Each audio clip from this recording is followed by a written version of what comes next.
Hi friends, welcome to RG's delicacy. இன்றைக்கி ஒரு super ஃப்ளேவர்ஃபுல்லான lemon rice தான் பார்க்க போகிறோம். இது ரொம்ப சிம்பிள் தான், பட் ஒவ்வொருத்தரும் ஒவ்வொரு ஸ்டைலில் செய்வாங்க. இன்றைக்கி நான் என்னுடைய ஸ்டைலை உங்கள் கூட ஷேர் பண்ண போகிறேன். ஒரு வாணலியில் ஆயில் எடுத்திருக்கேன். நல்லெண்ணெய் போட்டால் சூப்பராக இருக்கும். கடுகு, உளுத்தம்பருப்பு போட்டிருக்கேன். கடலைப்பருப்பு வேணும்னா அதுவும் போட்டுக்கலாம், பட் நான் போடலை. வரமிளகாய் போட்டிருக்கேன். கூட வேர்க்கடலை. எங்கள் வீட்டில் எப்பயும் வேர்க்கடலை சேர்த்துவோம். எங்கள் ஹாஸ்டலில் பார்த்திங்கன்னா பொட்டுக்கடலை சேர்த்துவாங்க. ஸோ அந்த ஞாபகத்தில் எப்பயுமே நான் இப்படி தான் செய்வேன். நீங்களும் ட்ரை பண்ணி பாருங்களேன்.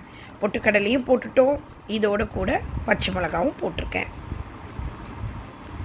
வெங்காயம். என்னடா லெமன் ரைஸ்க்கு போய் வெங்காயமானு கேட்காதீங்க. இந்த மாதிரி ஒரு தடவை ட்ரை பண்ணிவிட்டு எப்படி இருக்குன்னு எனக்கு சொல்லுங்கள்.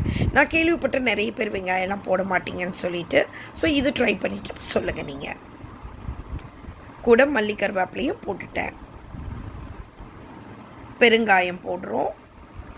இது தாங்க உங்களுக்கு நல்லா அந்த ஃப்ளேவர் கொடுக்கறது. ஸோ கண்டிப்பாக மிஸ் பண்ணாமல் இது எல்லாமே ஆட் பண்ணி பாருங்கள். நல்லா உதிரியாக வேக வச்சு தட்டில் போட்டு ஆற வச்ச சாதம் எடுத்திருக்கேன். மஞ்சத்தூள் போட்டிருக்கேன். தேவையான அளவுக்கு உப்பு, கூட லெமன் ஜூஸ் ஃப்ரெஷ்ஷாக புளிஞ்சது, கசப்பு இல்லாமல் எடுத்துக்கணும். அதை நல்லா கை வச்சு கலந்து விட்டுருங்க. நம்ம பானாலில் போட்டு அப்புறம் கலக்கிறத விட கையில் இப்படி போட்டுட்டு அப்புறம் இதை ஆட் பண்ணுறது பெட்டராக இருக்கும். மஞ்சத்தூள் கம்மியாக இருக்குது. நான் இன்னும் கூட கொஞ்சம் மஞ்சத்தூள் ஆட் பண்ணிக்கிறேன்.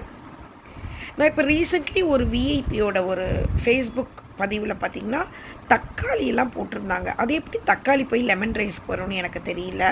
ஸோ என்னுடைய ஸ்டைல் உங்கள்கிட்ட ஷேர் பண்ணியிருக்கேன். நீங்களும் இது ட்ரை பண்ணிவிட்டு உங்களுக்கு பிடிச்சிருக்கான்னு சொல்லுங்கள். இன்றைக்கி துவரக்கட்டை சுண்டலோடு இதை நாங்கள் சர்வ் பண்ணோம். உங்களுக்கு எப்படி பிடிச்சிருக்குன்னு எனக்கு கமெண்ட்டில் சொல்லுங்கள். பாய்.